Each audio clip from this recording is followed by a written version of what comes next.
இன்னைக்கு பாம்பே ரவா போட்டு கேசரி பண்ணியிருக்கேன். டேஸ்ட் ரொம்ப சூப்பராக வந்திருக்கு.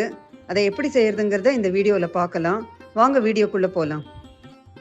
முதல்ல ரவையை நல்லா நெய்யில் நல்லா வறுத்துக்கணும், செவக்காக வறுக்கணும். ஒரு 4 டீஸ்பூன் நெய் சேர்த்துக்கிறேன். இப்போ இந்த கப்பில் ஒரு கப் எடுத்துட்டுருக்கேன். இது 75 கிராம் ரவை, பாம்பே ரவா. இது அடுப்பை மீடியம் விட கொஞ்சம் கம்மியாக தான் வைக்கணும். இந்த ரவையை எவ்வளோக்கு எவ்வளோ நல்லா சிவப்பாக வறுத்து எடுக்கிறோமோ அந்த அளவுக்கு அது டேஸ்ட்டாக இருக்கும். பொன்னிறமாக ஆனப்புறம் கூட கொஞ்சம் லைட்டாக வறுக்கணும். நல்லா இந்த அளவுக்கு சிவக்க வறுத்தப்புறம் தண்ணி சேர்க்கணும். இப்போது 1 கப்பு ரவைக்கு 2 கப்பு தண்ணி, 2 கப்பு பால் சேர்க்கணும்.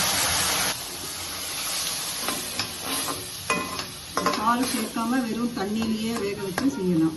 பால் சேர்த்தா இன்னும் டேஸ்ட்டாக இருக்குங்கிறதுனால பால் சேர்க்குறேன். வெறும் தண்ணி சேர்த்து வேக வைக்கும்போது 3 கப்பு தண்ணி சேர்த்தா போதும். இப்போ பால் 2 கப் சேர்க்குறேங்க.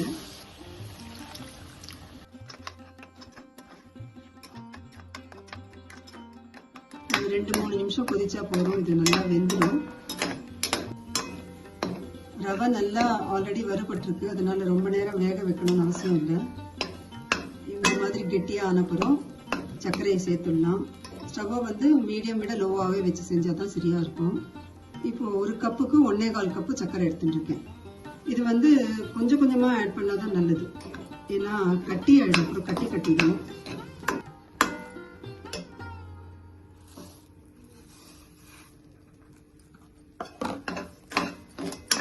சர்க்கரை கரையிற வரைக்கும் கலந்து விடணும். இப்போ சர்க்கரை கரைஞ்சிடுத்து. 1 கப்பு ரவைக்கு 1/2 கப்பு நெய் சேர்க்கிறேன். இதுக்கு நெய்யை சேர்க்கும் போது தான் டேஸ்ட் நல்லா இருக்கும்.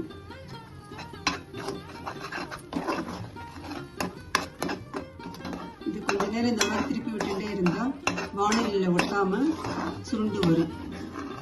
இந்த மாதிரி வானலியில் ஒட்டாம இந்த ஸ்டேஜ் வரும்போது ஸ்டவ் ஆஃப் பண்ணிடலாம். கொஞ்சம் நெய் கூட பிரிஞ்சு வரும் வெளியில். அதுதான் அதுக்கு சரியான பதம். இப்போ ஸ்டவ் ஆஃப் பண்ணிடலாம். 4-5 ஏலக்காவை பொடி பண்ணி வச்சுருக்கேன். அதை இது மேலே போட்டுடலாம். வறுத்து வச்சுருக்கிற முந்திரி பருப்பை இதோட சேர்க்குறேன். இதை நல்லா கலந்து விட்டுடலாம். இப்போது ரொம்ப ருசியான ரவை கேசரி ரெடி. இப்போ உங்களுக்கு இந்த வீடியோ பிடிச்சிருந்ததுன்னா லைக் பண்ணுங்கள், எல்லாருக்கும் ஷேர் பண்ணுங்கள், உங்கள் கமெண்ட்ஸ் அனுப்புங்க. சேனலை சப்ஸ்கிரைப் பண்ணாதவங்க சப்ஸ்கிரைப் பண்ணுங்கள். தேங்க்ஸ் ஃபார் வாட்சிங்.